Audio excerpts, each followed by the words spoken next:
Greetings to everyone.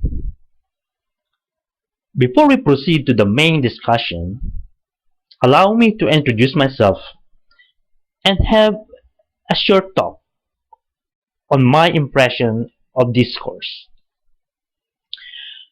I'm Eric Mingowa, a Master of Arts in Public Administration student from Romblon campus.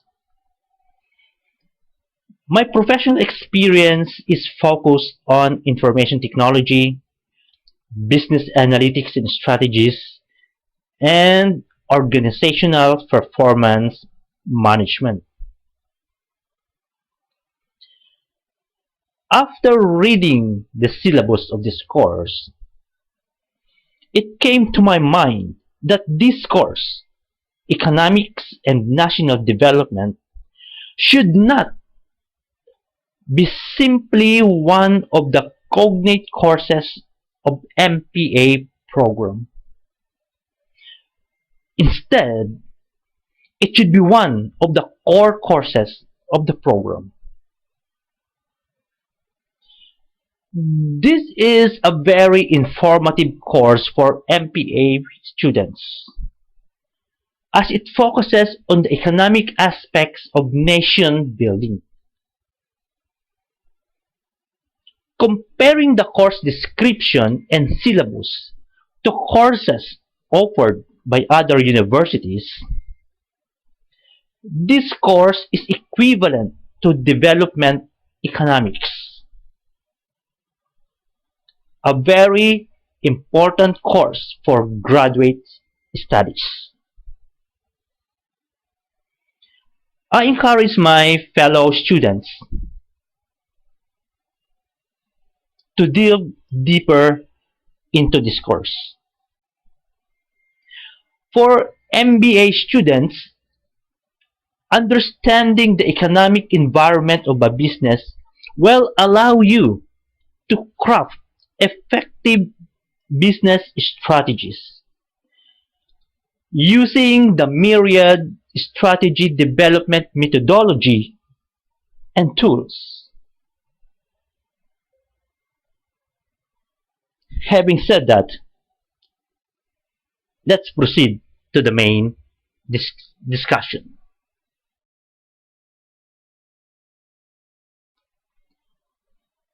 Our group will discuss three subtopics as shown on the screen. The first topic is the determinants of economic development, which I will discuss soon. The second topic is about the measurement of economic growth, in which it will be discussed by Ms. Jimel Magano.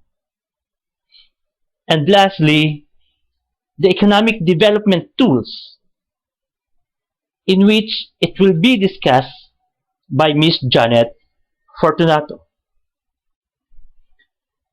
Let's proceed to the next slide.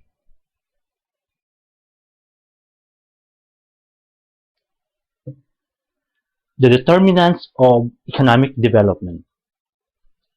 What do we mean by the word determinants?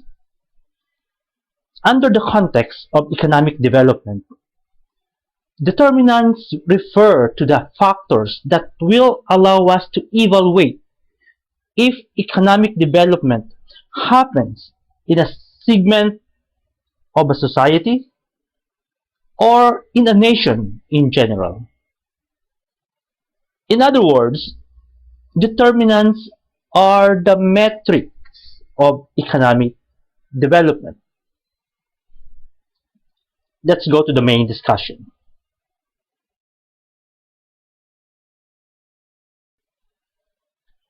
The terms economic growth and economic development are sometimes used interchangeably, but they are fundamentally different. Economic growth refers to the increase in national or per capita income.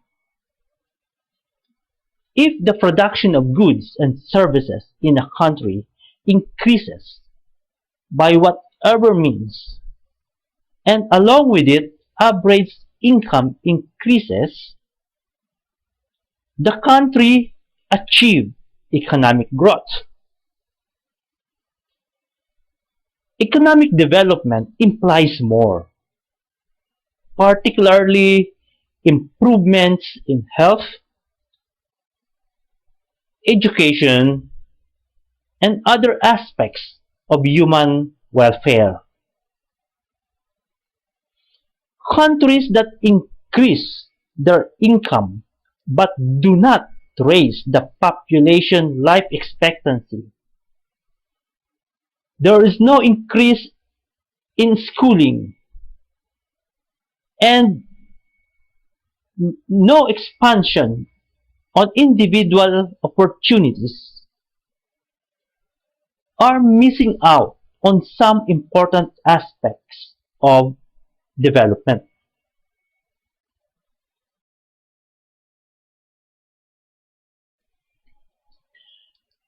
If economic development and economic growth are not the same thing, how should we define economic development? According to Mr. Amartya Sen, he is an Indian economist, a philosopher, and a Nobel laureate. The goal of economic development is to expand the capabilities of people to live the lives they choose to lead. Income is one factor in determining such capabilities and outcomes.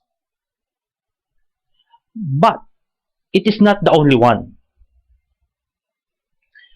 Mr. Sen further argues that to be able of leading a life of one's own choice requires elementary functioning,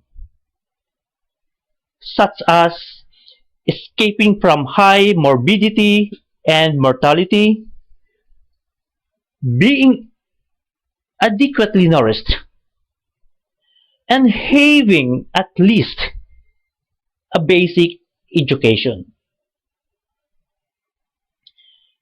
It also requires more complex functionings, such as having self-respect and being able to take part in the life of the community.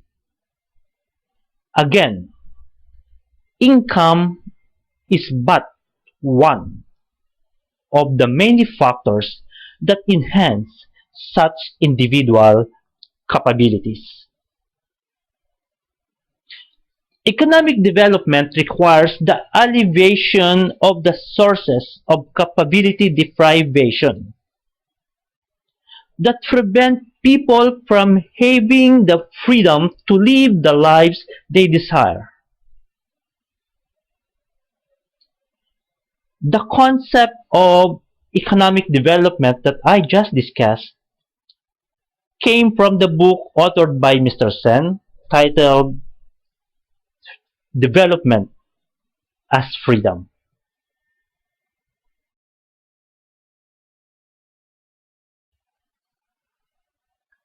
To further understand the difference between economic development and economic growth, let's have a look on the case of Equatorial Guinea and Hungary.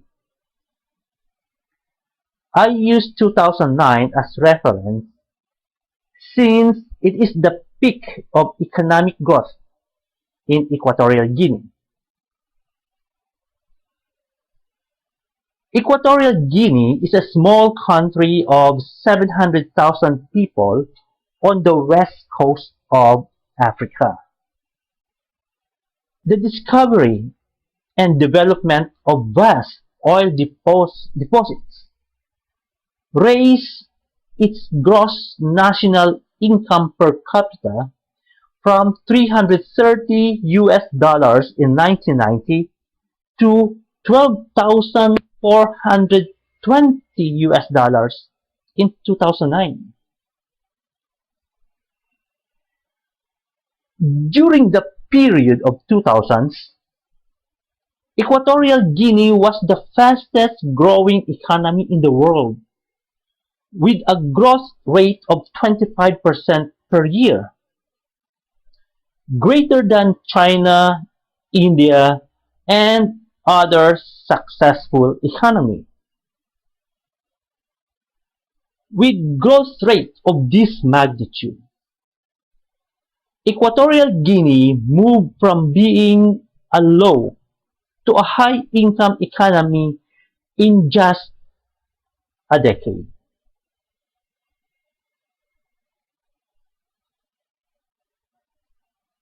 Does this mean that Equatorial Guinea became a developed economy? By 2009, Equatorial Guinea had a, had a per capita income comparable to Hungary's. But this is where the similarity between the two countries ends. Life expectancy in Equatorial Guinea stands at 50 years. In Hungary, it is 74 years. So it means that the Hungarian lives longer than Equatorial Guinean.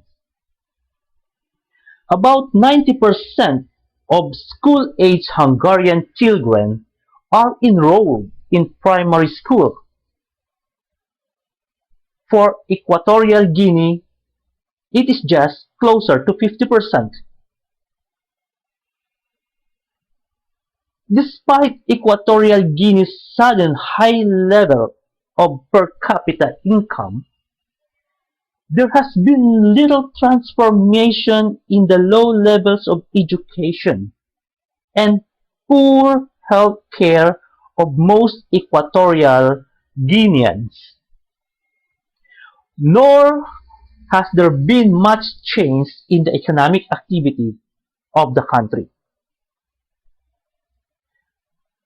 The rapid economic growth of Equatorial Guinea has not brought economic development to most of the population of the country. Please note that the case of Equatorial Guinea is an exception rather than the rule. In most cases, per capita income and economic development are directly proportional.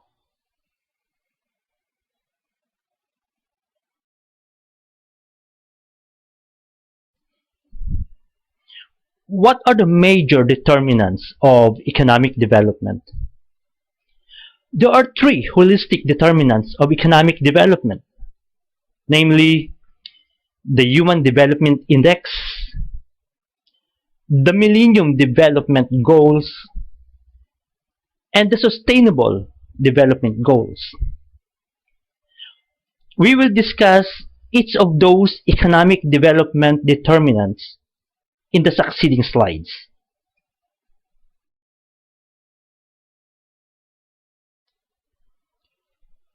What is the Human Development Index? The United Nations Development Program published its first Human Development Report in 1990, with the single goal of putting people back at the center of the development process. Although the terminology is different, human development and economic development are the same idea. The Human Development Index was created by the United Nations Development Program to emphasize that people and their capabilities should be the ultimate criteria for assessing the development of a country, not economic growth alone. The United Nations Development Program attempted to quantify what it saw as the essential determinants of human development. In this case, the Human Development Index was developed as a summary measure of average achievements in key dimensions of human development, such as a long and healthy life, being knowledgeable, and have a decent standard of living.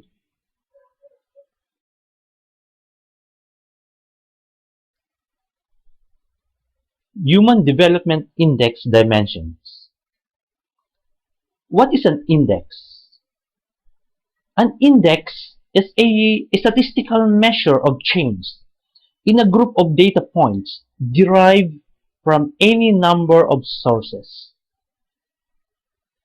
In the case of Human Development Index, the index is the geometric mean or geometric average of the indicators for each dimension. In this illustration, the health dimension is assessed by life expectancy at birth. It is also known as the indicator. The education dimension is measured by average years of schooling for adults aged 25 years and more, as well as the expected years of schooling for children entering age. The standard of living dimension is measured by gross national income or GNI per capita. For more information on Human Development Index, you may visit the United Nations Development Programme's URL as shown on the screen.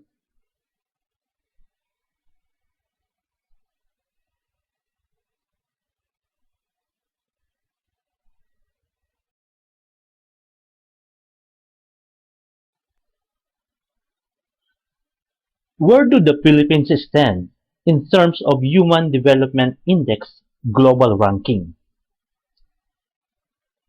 The Philippines had a Human Development Index score of 0.718 at 107th place based on 2020 Human Development Report.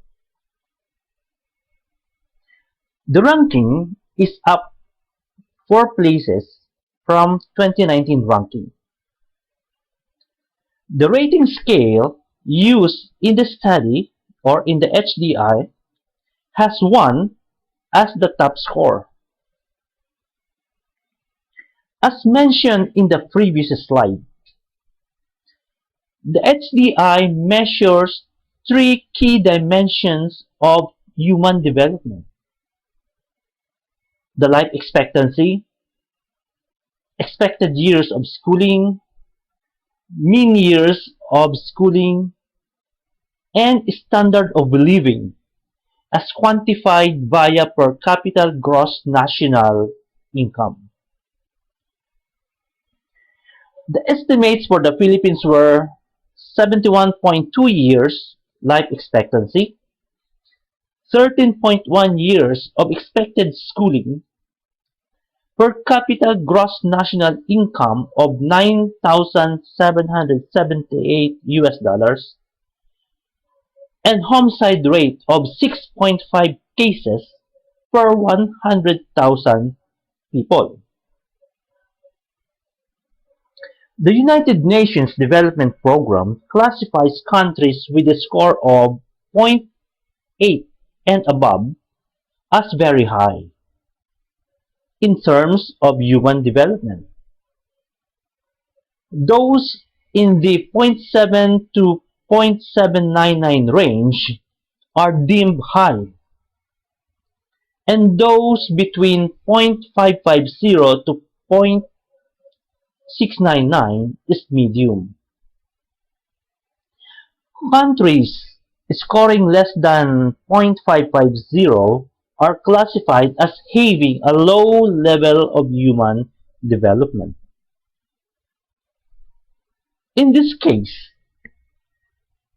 the Philippines HDI score of 0.718 is classified high, but still in the bottom half of the 189 countries studied by the United Nations Development Program.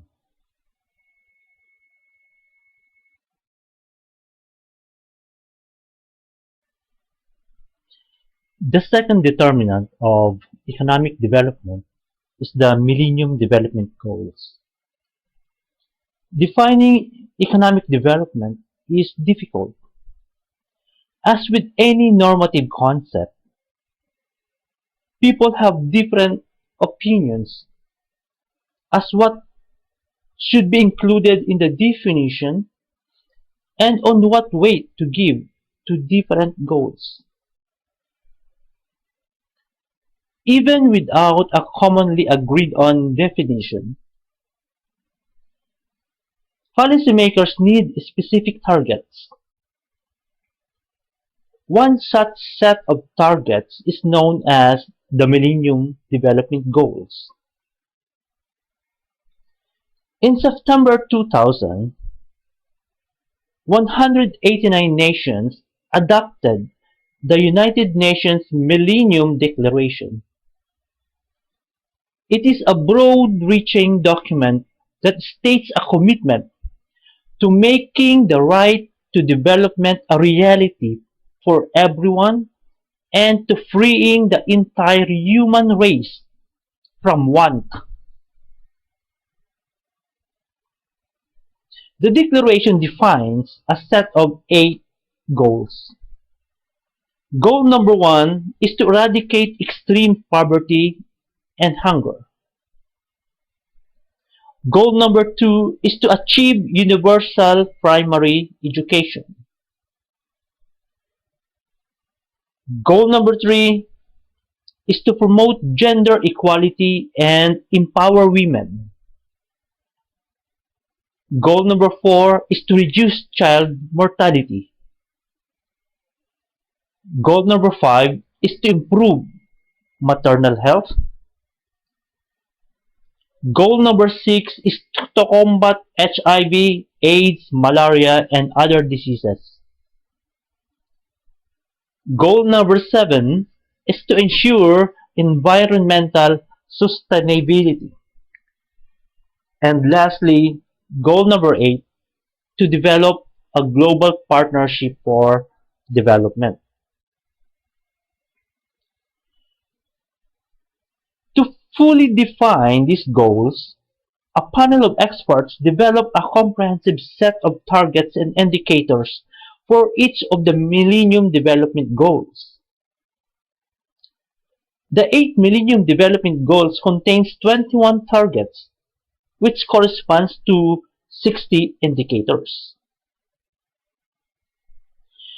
This combination of multiple targets, goals, indicators is an articulation of what most of the world's governments believe should be achieved to make development a reality for everyone. However,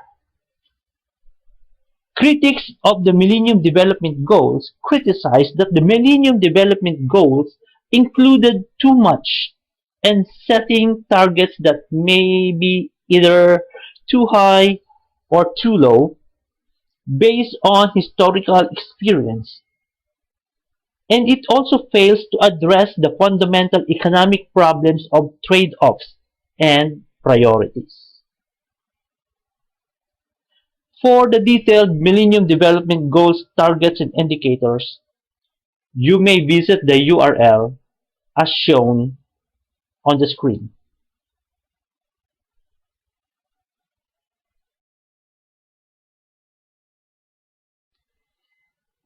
Sustainable Development Goals.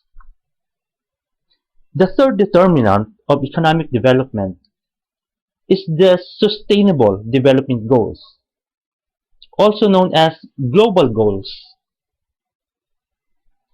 Sustainable Development Goals replaced the Millennium Development Goals in 2015, and it has 17 goals compared to Millennium Development Goals that has 8 goals.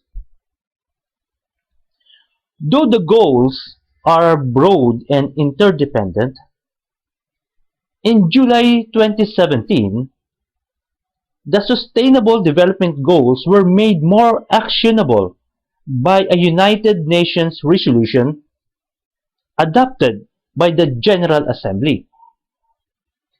The resolution identifies specific targets for its goal, along with indicators that are being used to measure the progress toward each target. The year by which the target is meant to be achieved is between 2020 and 2030.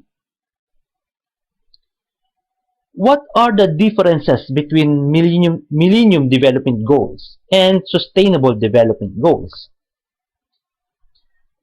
Let's move to the next slide for the differences.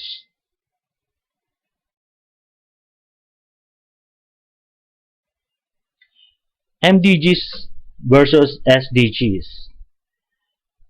Here is the basic comparative analysis between MDGs and SDGs. MDGs stand for Millennium Development Goals, while SDGs stand for Sustainable Development Goals.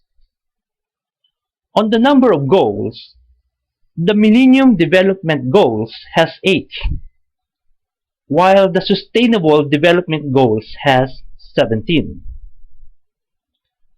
On the number of targets, MDGs has 18, while SDGs has 169. On the number of indicators, MDGs has 48, while SDGs has 230. The MDGs cover developing countries, and the Philippines is one of those countries, while the SDGs cover all countries regardless of its economic status. The implementation time frame for MDGs is from year 2000 to 2015, and it was superseded or replaced by SDGs with implementation time frame of 2016 to 2030 rather. The delivery of MDGs focus in poverty reduction, while the SDG focuses in global development. Let's continue our comparative analysis in the next slide.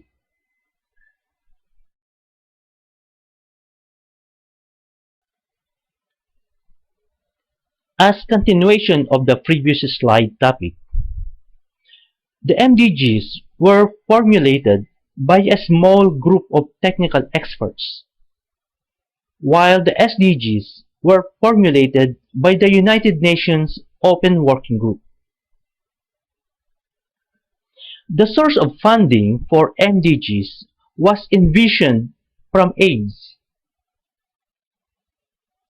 which did not materialize, while the SDGs are sustainable. Finally, on the quality of education, the MDGs focus on the quantity, while the SDGs focus on the quality of education.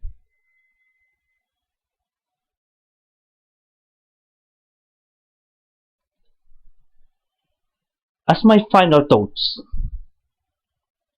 unlike economic growth, which is an objective measure of economic capacity,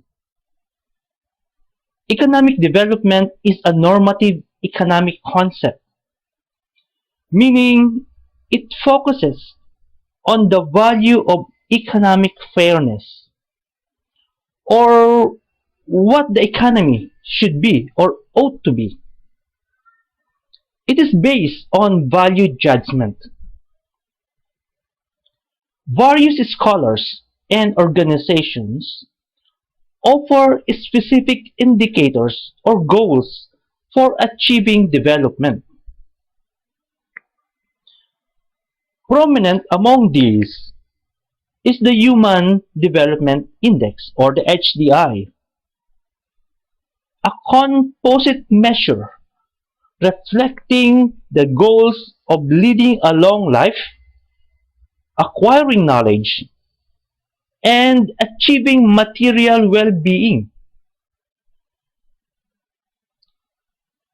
And the Millennium Development Goals that was replaced by Sustainability Development Goals. Analysis of the HDI and the MDGs reveals the centrality of economic growth to achieving both. HDI ranks are well correlated with per capita income level, and the differential performance in achieving a specific MDG often is tied to a differential gross performance. Achieving economic development also involves questions of distribution and strategies to reach specific development targets.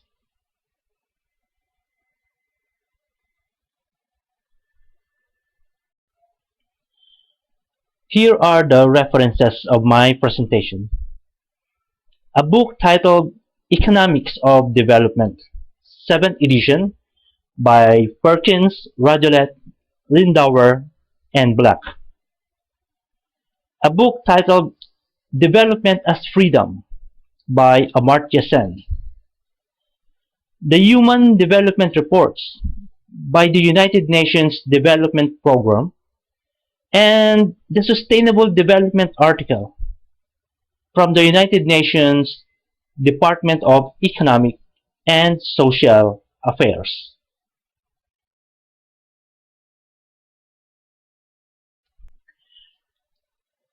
This ends my presentation, and I hope that it gives us a good insights on the determinants of economic development. Thank you for listening.